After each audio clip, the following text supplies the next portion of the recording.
Hello and welcome to the South Florida Tech for Seniors YouTube channel.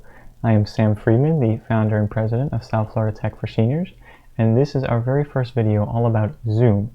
We're going to tell you what Zoom is, what the basics of what you need to know, and why you should care in this first video, and we're going to have a whole playlist of the steps you're going to need to get started and get up and running on Zoom.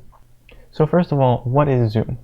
Zoom is a program that you can download to your smartphone, tablet, or computer that allows you to make video calls over the internet. This can be used for one-on-one calls, but it's more popular for group meetings. So what that means is that one person can be a presenter presenting certain information, and everybody else can join into that video conference on their own device to access that information. So as you know, due to the spread of coronavirus, there's limited access to events that are happening directly where you may be or at your location, and you may not be able to travel or go to those events, those large gatherings of people.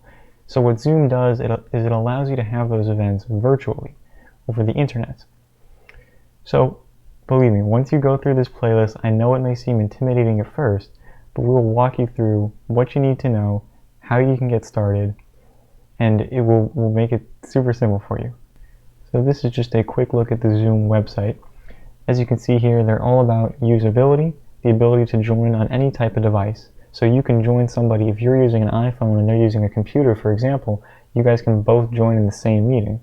And you can have many people all in the same meeting, all at the same time.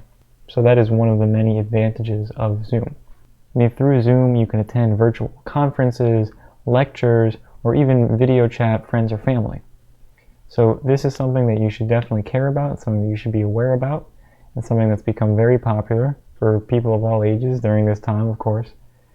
And in the very next video, I will show you how you can get from a Zoom invitation to an actual Zoom conference, how you can download Zoom on your computer, and we will soon show you how you can download it on your phones and other devices as well. So once this video ends, that video will automatically start playing. It is next in the playlist, so you should be able to sit back, relax, and learn something about technology, hopefully.